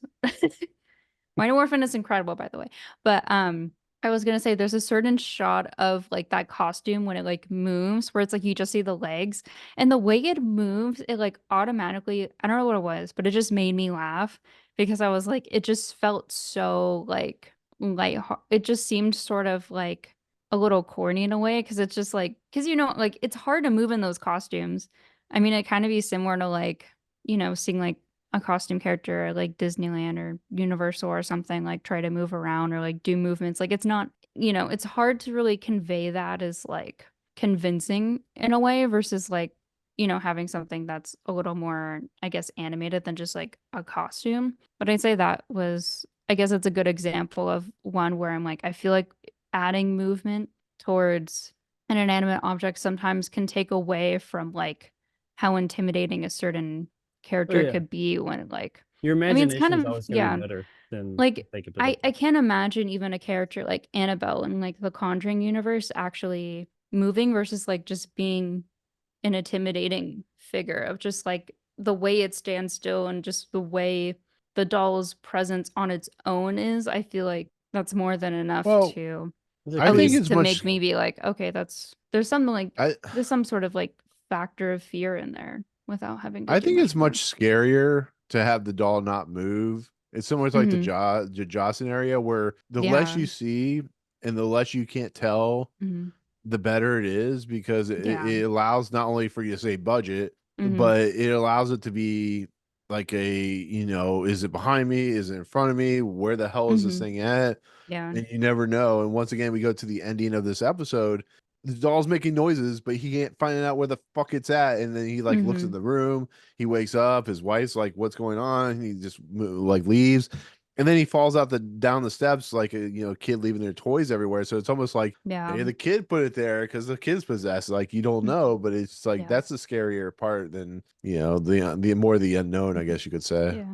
I'd But, say Jaws is a good example too, where it's like, at least to me, the scenes that remain a little more timeless than like seeing the full like shark yeah, animatronic would be like when you see the fin and on top of like having that like suspenseful, like iconic soundtrack that I'm sure like many people would remember even without ever seeing Jaws. You know, like yeah, having that sort of uneasiness, I think, from seeing a lack of movement, as you said, Nick, I think it just works more often yeah. than I think people maybe would think. I mean, hell, Michael Myers is only in 12 minutes of Halloween, like total. And it's scarier, more scarier when you don't know where he's at than when you do know where Mhm. he's at, that type of thing. So, Well, even with I think it was the Invisible Man too, where it's like, oh, yeah, yeah, I, yeah. like, He's in every I scene. Yeah, I haven't seen it personally, but I didn't realize that he isn't even in like a majority of the movie. Like at least Oh, for man, like when, a good chunk of it, it's just more of like this paranoia that like the main character feels from like the idea yeah, He's in yeah. of every scene. You just can't see him. yeah. He's It's John just like Cena. yeah. Gosh. No, I was gonna So say there's a scene like where she's in the house and at some point she gets dragged, but like she's in the house, she's just constantly looking around, like 'cause she learns that he's has this invisible suit, and then there's the scene in the dining thing, which I won't spoil, but it's pretty. You're exactly right. It's more of like what you can't see than what you can see. So when you see Talking yeah. Tina, it's just a doll, but it's like the idea of adding June Foray as the voice and kind of then not seeing her half the time, like how she land and how she even in the garage before he starts doing his torture, waterboarding scene or whatever. But so yeah, he dies. He falls down the steps. He's killed after all the mental abuse that he puts on the kids, taking the doll away, yelling at his wife. Do you think him dying was justified, or do you think it was a way to shock the audience? I think it Like, was justified, personally. Yeah. How Yeah, do you like I think feel they're like gonna it's explain yeah. it? Like to the police? Yeah, the doll killed her. He said, "Don't fuck with me" at the end. Well, what do it'll you mean probably by be that he fell justified? down the stairs. You mean justified like in like movie world or like a real world? Like, Well, no, I guess in movie world, because the the guy's a doll was dickbag, talking to but the woman. He's I like, try not "Don't to mess wish with death me." on anybody. I Yeah, mean, he did fall down the stairs. I Movie mean, world, yes, he yeah, tripped well, on the fuck him, he doll, but dies. it's like, you know, very easily, I like it's like knew someone, about this situation happening in real life, like just some guy being a dickbag back like that. I'd just be like, yeah. you need to get out of the situation. I ain't gonna wish that they're dead, but Mhm. yeah, in movie world, yeah, fuck him is dead. Good. yeah. Once the episode ends, that's it. Like the it's like Trouble with Templeton. Once the scene ends, they just sit there and wait until the next episode. Is there I don't know. It's a pretty crazy episode, and I appreciate once again the structure of it. I appreciate the character development. I appreciate that not everybody in the Twilight Zone is a good person, and not every time in the Twilight Zone a good outcome happens or doesn't happen. It's just nice to see a doll become the anti-protagonist. I guess is the easiest way to put it. I like it. Fuck around I with that like it a doll. lot. Like an anti-hero. Anti-hero, yes. Called anti-hero. Anti-protagonist doesn't make Shouldn't sense. have You're fucked right, around with anti-hero. that. Play He's stupid the games, get stupid prizes. Dead at the he's bottom the of the stairs. Are you referencing Taylor Swift out here, Jacob? What? No. Taylor Swift did not make that up. There's a It's song like where she it's like the other sings that. I'm guys. sorry. That's an old saying. She didn't make that. She ain't He's even like old. you're doing. I know, it's but like I'm just the- referencing a lyric, okay?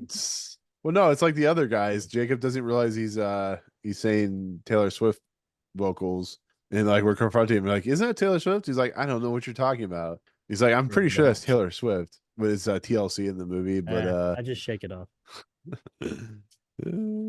That's about the extent of my Taylor Swift knowledge right there, is that Shake It Off song. I did like that.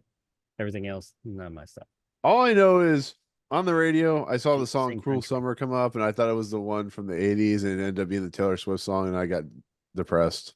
So I like that '80s "Cruel Summer" song. I mean, more power to her. She's doing her thing, but I don't think. Yeah, she's a billionaire. She makes more money. She's married or dating a crazy football player. So good more power to her. Worth more than all I ain't three of us hating. combined. I ain't hating on her, but she's not my style. Good on her. So, anyways, that's the end of Taylor Swift's career right there. She fell down being killed by a talking doll. No, Eric dies, leads to an investigation. Probably kid goes to prison camp, and mother goes to I don't know, wherever she goes. What do you mean? He fell I down don't the know. stairs and Maybe the died kid goes to there. that. That's all maybe that it- happened. Maybe foul the play kid here. goes to the camp in Adam's Family too, or something. I don't know. Prison camp. Yeah, she goes to prison. The mother's fine, but the kid goes to prison They camp live for in killing with the doll. 1960s America. Well, I mean, isn't Stalin still alive? I don't know what's going on. No, yeah, but not in the heartland of America. I think Is you're Rasputin digging too still much alive? into this. I think I'm really just we gotta joking. pedal back a little bit. I'm trying Let's to be an reel idiot. this in, people. Yeah, she ends Joseph up like Stalin has entered the working the chat. mines of Moria or something. I don't know. Anyways. Jesus, now Middle Earth. Right. You've she's been banished she's currently from at Middle Earth Hogwarts. for killing She's a currently at big man. Hogwarts. Oh God. Anyways, did you guys have anything else you want to say on it before we get to the closing narration? Anything you want to bring up? Good episode. Yeah. Not like new number one or anything, in my opinion, but a good episode. Real solid. I mean, I'll put it at number 2. Would that work? Okay, we'll get to that when we get to that. But actually I was gonna go ahead. ask, kind of based on like I guess my talking point earlier about like episodes that do well at, like showing not telling or like do vice versa. Were there any episodes that stood out to you guys in that regard? Is doing that like really well or like not doing I a like great job your. at it or I totally agree with your the one you spoke about, the one with Hitler in it, and Mhm. damn it, what was it? He's alive. He's alive, yeah. That's kind of the opposite, actually. They showed more than when they should have not shown as much. But I mean, it's the same principle, I suppose. Instead of keeping him in the shadows, we all knew who it was. I think that they should have just kept him more in the shadows and never really had him come out of those shadows. But instead, it's like they had to push him out and be like, "It's Hitler." Just if you didn't know, Hitler. Mm-hmm. Like no shit. Like it's once again, it is hand holding. Hand holding is typically what when you tell don't show or show too much. I think it usually a lot of times can be attributed to hand holding and the filmmakers or storytellers not trusting the audience to be smart enough to figure something out. It's probably like studio intervention too. Sometimes, but sometimes they're just written that way. Because yes, the studios definitely with all these medias, they get involved sometimes and make.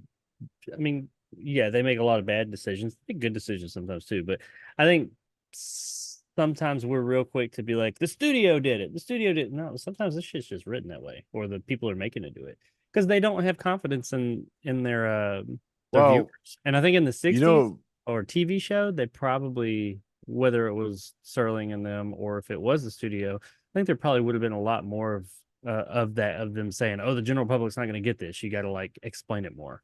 Well, I'll tell you a perfect episode that is kind of leading to the same thing that absolutely doesn't deliver in any form or fashion is The Jungle. Oh God, Talk about not showing or telling. that one just shouldn't have been made. Terrible Fucking episode. That lions and tigers and bears. Good But God. honestly, that was 100% execution. I mean, the story wasn't wonderful, but it was all execution. That could have been. I mean, that could have been at least fun. It was sucked. Yeah. Trying to think of one though, because That we had a lengthy conversation about that very thing not too long ago. I don't well, I'm remember. looking at episodes, and there's not really a lot that deal with this kind of scenario of.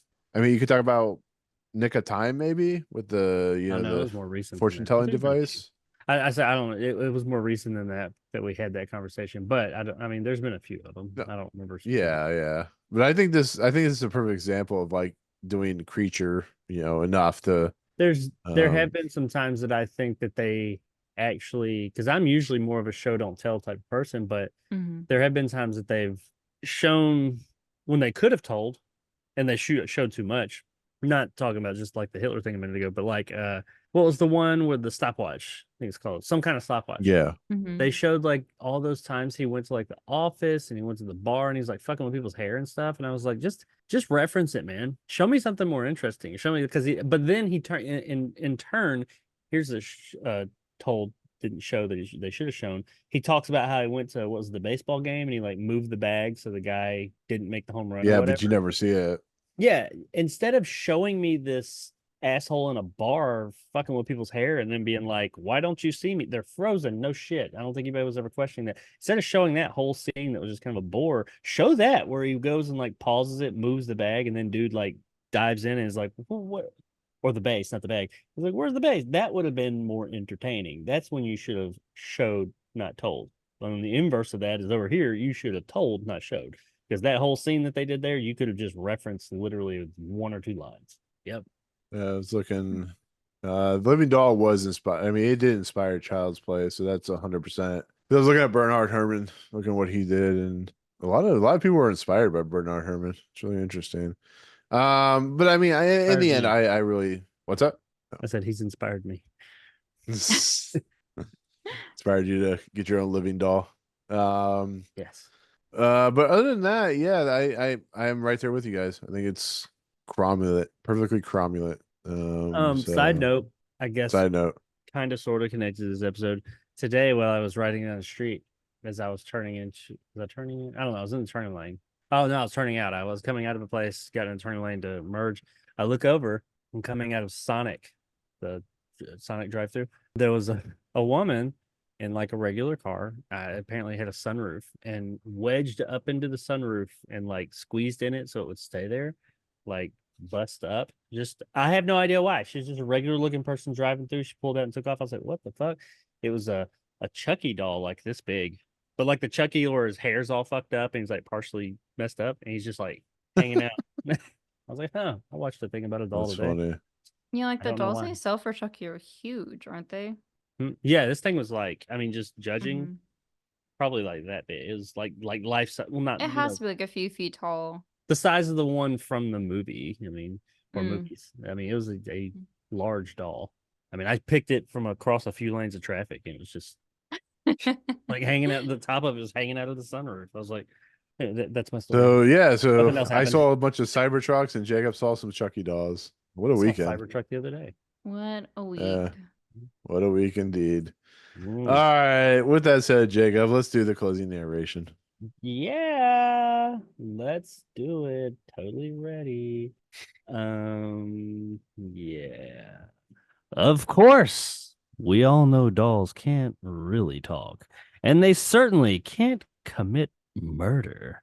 But to a child caught in the middle of turmoil and conflict, a doll can become many things. Friend, defender, guardian.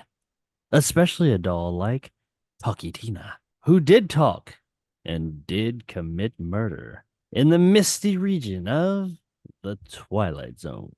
Good job, Jacob. You didn't mess up a single word. I don't think I did. Did you? We accept you, Gobble Gobble. No Compared to longer. last week, which was hilarious.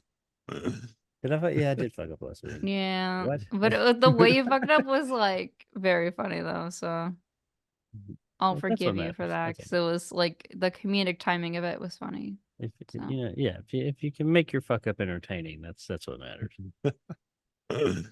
Mhm. Oh my god. Great times had by none. No, I'm kidding. Um but yeah, that is of course Living Doll, the sixth episode of season 5. Pretty classic episodes. So with that said, let's head into the Twilight Zone ranking list, the greatest ranking list, or they will kill us. Where are we gonna put this? I'll start with I have to look at the list again. Is this better than the Little Girl Lost episode? That's the Yeah. one where she goes to the wall. Yeah, that's the one that's inspired by inspired Poltergeist. With the I don't think you were a big fan of the Dutch angle or whatever they did in that episode. I If like remember the right. episode. I wish they had done a little bit more with when she was in the upside down or whatever Yeah. it was.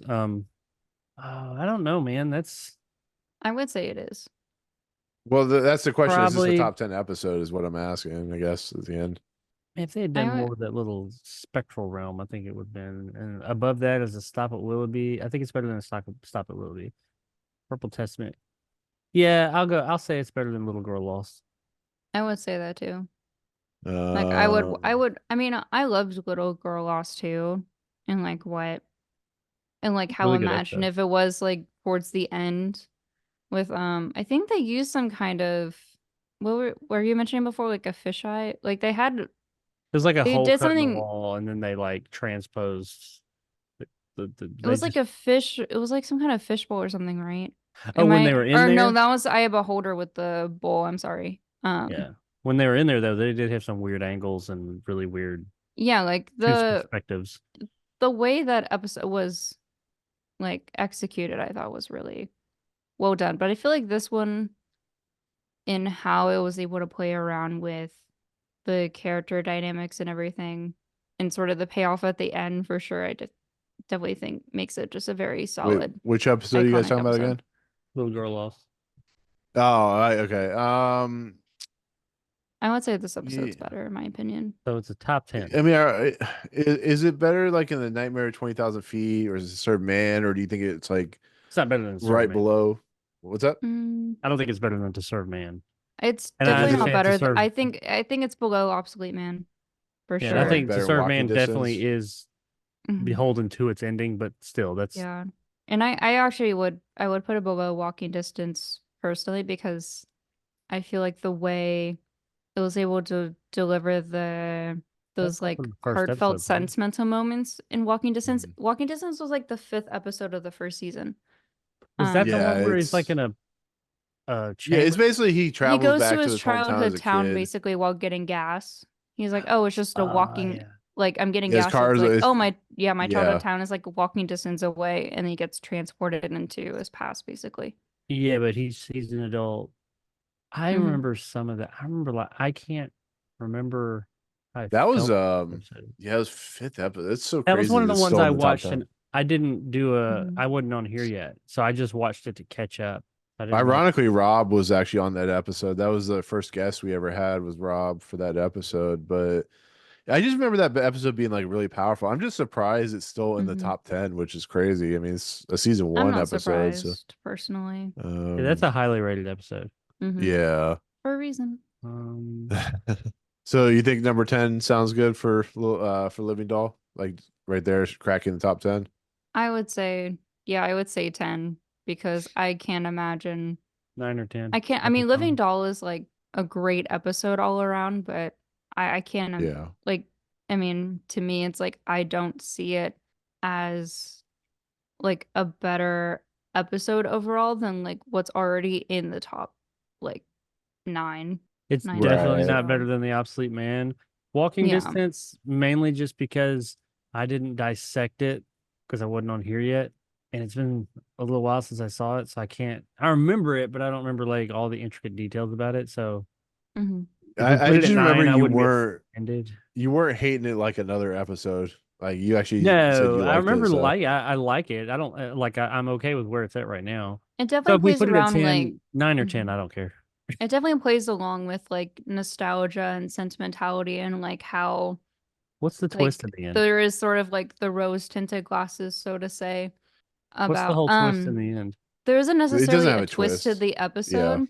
It's that there's a certain moment where I guess like the guy as an adult has some sort of like limp, or something like Hmm. that. And then like it's apparently from when he was a kid and fell off of this carousel that's in like the Yeah. park in his childhood town. And then He stopped that's that. when the dad like speaks to him and there's like a spotlight on it And it's and it's stuff. an And like, episode that actually has Ron Howard in it too, which is kind of interesting. I think Ron Howard is him as a kid or something like that.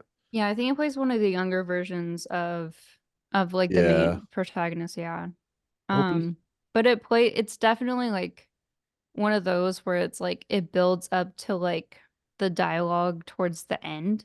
And I think that like I think how that was delivered like will always stick with me. Whereas this episode I feel like was overall a lot of fun and definitely played around with being imaginative but also showcasing sort of an actuality to it that was very, I guess, thought-provoking but also sort of sad at the same time because of the family dynamic here. But I mean, I I think don't think just this would have with been. Oh, sorry. Go yeah. ahead. Shit, I lost my train of thought. You can say what you want to say. Sorry. I don't think this would have been top 10 if Telly Savalas wasn't as good as he was. I think he Yeah, really brought true. weight to that character. And if they had just put somebody else there who was fine, but just kind of like that over the top, kind of loud all the time, which he was loud when he needed to be, but I thought Mhm. his performance really sold how much of a dick bag this person was. See, Because I feel like there's a yeah. dick bag, and then there's like a believable you're a despicable ass. Mhm. You're a terrible person. Then there's this person over here who's just yelling stuff and being over the top mean. And while you can relate with that, it's not as much as like with his performance. I was like, he's kind of sinister at times. Like he's not yelling and he's just kind of like, what Mhm. you doing? Yeah. Yeah, Yeah. but Right. that's how I felt with Talking Tina, where like if Talking Tina was conveyed or performed in any different way, like as far as like what we talked about, like if it was made to be this animated moving object or something, like I truly would not put it as high Yeah, absolutely. Especially back then, it just with would how it not was have delivered. Yeah. resonated as well. And Hmm. if it was a different kind of doll too, I don't think so. That the childlike nature of the doll and the voice and the cheeriness, that's kind of creepy when you take something that's like really Hmm. traditionally cheery and then Mm. put a sinister twist to it. It kind of makes it like, oh, that's not right. That's all Hmm. mixed Right. up. Yeah, because I kind of compare it almost to It's a Good Life, where it's like if the episode didn't take itself as seriously as it did and didn't have the sort of repercussions towards certain characters and things that were happening, then like I wouldn't consider them some of the best of the Twilight Zone, personally. Yeah. So So yeah, I think that sounds good. I think number 10 is perfect. It still means it's a classic, great, fantastic episode that does stuff really, really well. So with that said, new number 10 is Living Doll. Number one is still The Eye of the Beholder. Number 126 is The Trouble in Templeton. Next episode. Uh, she may not Let's be do here. it. We have to do it for Uh, What's is number piano. 103, Nick? Yeah. What is it? A that's piano and 103, Jacob. no, Huh? a piano and The house. Oh my Stupid. God. See what you signed up for, Alex? I didn't sign up for shit. Triv just invited me like once and then became, That's shit on oh, my thing. we like you so much. Just keep coming on. And I was like, okay, Right.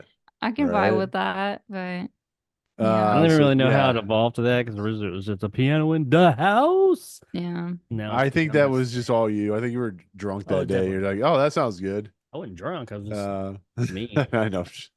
Now with that said, with this next episode, Jacob, please don't read up anything on it because I'm really interested to see if you can figure out this ending to this episode because it Can I look at is the name? Ooh, that's good. yeah, Yeah. no, the name Old man in doesn't the No, cave. signify this upcoming episode is like pretty fucking it solid. has a classic like to me it Yeah. has a classic ending, so That's please so don't Mhm. read up familiar, on that it. I'm name. begging Yeah. you.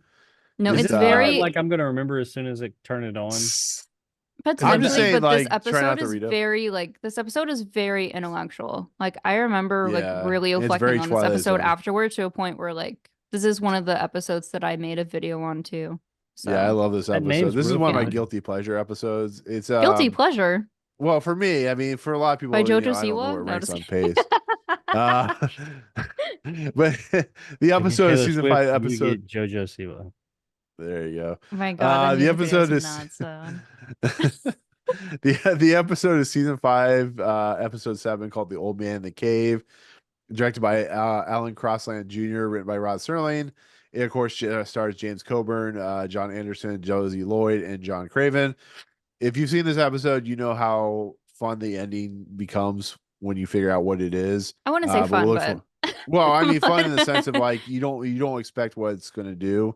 And I really appreciate what it does. Yeah. So it's like you Fair. said, very thought provoking in a lot of sense. So, yeah. I anyways, hate it. Sucks. yeah, Jacob already Oh, says it's like whatever. number. Just wait. He's Wait gonna think it's until you better than watch Perchance a it. Dream at least, but Oh yeah. I want it to be better. That means it pushes Perchance to Dream up. Whatever. anytime that happens, Jacob's happy about it. But anyways, we'll look forward to that. Alex, Jacob, Triv, if you're out there, we love you. We miss you. We'll see you back hopefully next week. Alex, I'm gonna start with you as always. You still have content. I know you'll get to it eventually, but where's the least your content at right now? So yeah, as Nick said, I will get to it soon, I hope. Life happens. We'll see. You can follow me at youtube.com/Alex Carson. And I'm also gonna shout out Triv, aka Trivial Theater. You can find her at youtube.com/Trivial Theater. And I'm sure she has a lot of very interesting movie reviews planned, but I know she also has that Riff Stravaganza coming up that I'm sure she'll kind of post more information about. And I want to say it's gonna coincide with her 5th anniversary on YouTube too, right? I want to say. Something like that. Yeah. Yeah, Yeah. yeah. She's been around So for as long as most of us. So yeah, so be sure to support her. And matriarchy is great. And we love that this household in this episode was ran by a woman. oh geez, Jacob, we're Woo! fucked. Women. Unfortunately, I'm Uh, overpowered here by the guys, sadly, for this Nah. episode. You But keep it's Jacob okay. in line, so that's all that matters. So I try, but sometimes with Trev, I'm like, I feel like, I'm glad to be that second girly who can just pop in. I'm probably the only. Have you had other female guests outside of me? no, unfortunately. Invited. Yeah, That's yeah, nuts. not a lot of. To be fair, you and Triv are like the only females I know that actually like Twilight Zone that will come on to the podcast. So I don't know what that says, but It it's just nice to seems have. like we're very cool. And I mean, yeah. I can who wear run a the wig world? if I need to. I've got one. But right. I did for a video. Jacob, you have content. I do. I hope. I know you said you put out something just recently, which once again didn't post up on my feed, which sucks, but where's that at? Retro Jake XY at YouTube. Check it out. I just put 4.5 hours of content up. If that's your bag, baby, check it out. It's good shit. If you like it. If not, it's not good shit. It's just shit. But I have another video coming soon that may be a little bit more entertaining to some people that aren't into that shit, but they're kind of into that shit. Just shit all around. There's 4 hours worth of Xbox 360 games. Oh my god. No, I didn't know there just was that talk a many lot. I figured you No. just knew that. I mean, I have. Oh yeah, I kind lot of figured them. as much. I have a lot of them, but I talk a lot. And here's the thing: I cut a lot out. I cut the shit out of that video. But anyway, or videos now. But yeah, I have another video that is my experience at the video game convention in Greenville, South Carolina. I went to 2 weeks ago, week and a half ago. So, and just some things about that. Did some like fun little things with that. Hopefully people like it. That'll be coming soon-ish, sometime. I'm working on it. Well, all that matters is you put out content, Jacob. All that matters. I guess that's what they say. We need to get those. We need to pump those numbers up.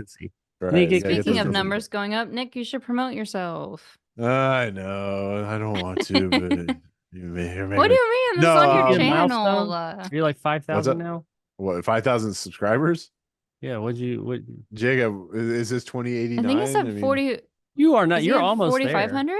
Last time I looked at your No, channel, I'm at so long ago. 4.58 thousand, I think. But you gotta remember, I've been at this level for like 3 years now because my subscriber base doesn't move anymore. It's just the unfortunate nature of people wanting to go out and actually be physically active instead of watching videos. Need another No, pandemic. you gotta be Yeah, we did. positive. Okay. You can't Well, talk when your negatively Twister's out video here. only does 9 views, how positive can you be, Alex? Gosh, no, I'm kidding. It's just stuck in a tornado. It'll come. It'll be Yeah. shared more. Yeah, sure. No, I mean I have some videos like my Cobra Kai video posted by now. First episode of Snowpiercer season 4 will have posted by now. I think when this Was episode Cobra Kai posts, good? Was Cobra Kai good in comparison to um I feel like the seasons they've been declining, but I've still enjoyed them. And like Beverly what Hills they're doing. 90210 is all you need to know. CW is all you need to know about the first part. I'll leave it at that. Also, I have Last season Deadpool kinda- Wolverine. What's that? And Yeah, last season it's kind of started going to that territory. So right. No, it has some fun moments, but of course, Deadpool and Wolverine. I'll have a review posted by the time this review posts or this episode, and of course, Twilight Zone: The Fifth Dimension post on our on this channel. So does very well actually. We get hundreds of views on it, so I appreciate everybody who watches. Anyways, we're gonna head out. We're gonna see you guys next week for the Old Man in the Cave. But for myself, Alex, Jacob, and Triv, who get better, we want you back. We'll see you guys next time in the Twilight Zone. Peace out, motherfucker. Oh, by the way, Jacob, Gotcha. did you see? Did you watch any of the? Oh no, I dropped it. Okay. Fuck. That was like my fly moment. I just went flat. And I was like, did I get it? And it was stuck between my hands. They get shit on me? I don't know.